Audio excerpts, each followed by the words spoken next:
Hi friends, வணக்கம். நான் இன்றைக்கு மரவள்ளிக்கிழங்குல வர செய்ய போகிறேன். மரவள்ளிக்கிழங்கு பால் கஞ்சி காய்ச்சிவினோம். மரவள்ளிக்கிழங்குல குழம்பு மரவள்ளிக்கிழங்கு தூள் போட்டு செய்வினோம். பால் கறி மாதிரி செய்வினோம்.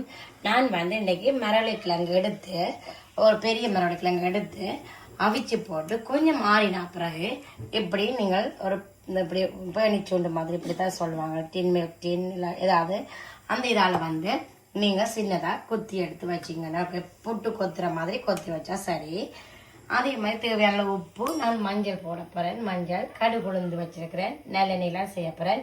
சின்ன வெங்காயம் எடுத்து கட் பண்ணி வச்சுக்கிறேன். தேங்காய்ப்பு, கருவேப்பிலை, பச்சை மிளகாய், பெருஞ்சீரகம். இப்போ நான் செய்ய போகிறேன். ஓகே, செய்முறைக்குள்ள போவோம். ஒரு மேசக்கரண்டி, ஒரு ரெண்டு மேசக்கரண்டி அளவு நல்லெண்ணெய் எடுத்து வச்சிருக்கிறேன். அதில் இப்போ நல்ல வடிவாக சட்டி சூடறிட்டு நான் கடுகு உளுந்து சேர்க்கிறேன்.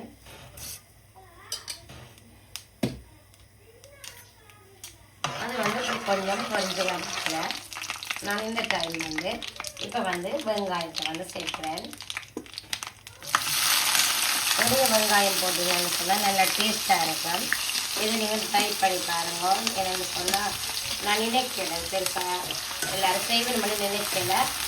சில பேர் செய்வீங்க தான், இல்லைன்னு.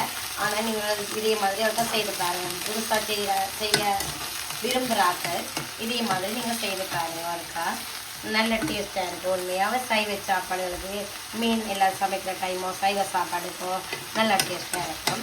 இப்போ வெங்காயம் கொஞ்சம் வதங்கிட்டோம். அதுக்கு பிறகு பார்ப்போம். பார்த்தீங்கன்னா வெங்காயம் வதங்கிட்டு நீங்கள் இதோட உங்களுக்கு விருப்பம்னு சொன்னால் நீங்கள் ஒரு கொஞ்சம் இப்படி கடலைப்பருப்பு நீங்கள் சேர்த்துட்டிங்கன்னா கொஞ்சம் நல்லா இருக்கும். டிஃப்ரெண்ட்டான டேஸ்ட்டாக இருக்கும். அப்போ அதையும் நான் இப்போ சேர்க்கிறேன். அதோட ஒரு மேசக்கரண்டி நான் உப்பு சேர்க்கிறேன். உப்பை நீங்கள் உங்களுடைய டேஸ்ட்டுக்கு ஏற்ற மாதிரி நீங்கள் செக் பண்ணி பார்த்து போட்டு பாருங்க. இதுகள் நல்ல வடிவாக இப்போ ஃப்ரை பண்ணியிருக்கேன். நான் இதோடு சேர்த்து பச்சை மிளகாயும் கருவேப்பிலையும் சேர்க்கிறேன்.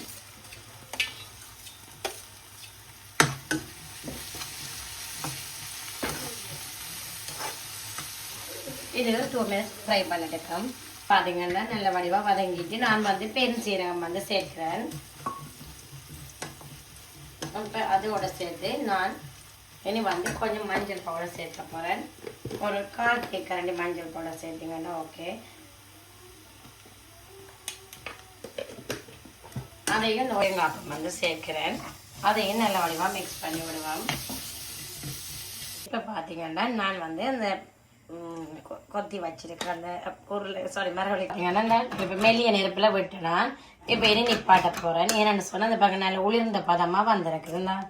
இப்படி நாங்கள் உளிர்ந்த பதமாக வரணும். அகலும் களித்தன்மையாக இல்லாமல் நான் ஒரு பவுலில் சேஞ்ச் பண்ணிட்டு பார்ப்போம். இப்போ பார்த்தீங்கன்னா அந்த ஃபைனலாக இந்த நண்பை செய்து முடிச்சாச்சு. உண்மையிலேயே நல்ல டேஸ்ட்டாகவும் இருக்கும், டிஃப்ரெண்ட்டாக இருக்கும். என்னென்னு சொன்னால் மரவள்ளிக்கிழங்கு வர கூடுதலாக எனக்கு தெரிஞ்சு செய்திருக்க மாட்டேன்னு தான் நினைக்கிறேன். இது எப்படி இதே மெத்தடில் நீங்களும் செய்து பாருங்கள், உங்களுக்கும் கண்டிப்பாக பிடிக்கும். மற்றது எல்லாருக்குமே இந்த வீடியோ பார்த்துட்டு இருக்கிற எல்லாருக்குமே தேங்க்யூ ஸோ மச். தேங்க்யூ. நிறைய பேர் பார்த்துருக்கிறீங்க. அதே நேரம் நிறைய பேர் சப்ஸ்கிரைப் பண்ணியிருக்கிறீங்க. சப்ஸ்கிரைப் பண்ணி நாட்களுக்கும் பார்த்துட்டு காக்களுக்கும் திருப்பியும் நான் தேங்க்யூ சொல்கிறேன். அதே மாதிரி ப்ளீஸ் சப்ஸ்கிரைப் பண்ணுங்க. நீங்கள் சப்ஸ்கிரைப் பண்ணினா எனக்கு அது ஒரு மோட்டிவேஷனாகவும் இருக்கும். நான் நிறைய வீடியோ செய்கிறதுக்கு இன்னும் ஹாப்பியாக இருக்கும். வேறு என்ன வீடியோக்கள் வேணுமென்னு சொல்லதே நீங்கள் கமெண்ட் பண்ணுங்க. Thank you so much. அடுத்த வீடியோவில் சந்திக்கிறேன். தேங்க்யூ, பாய்.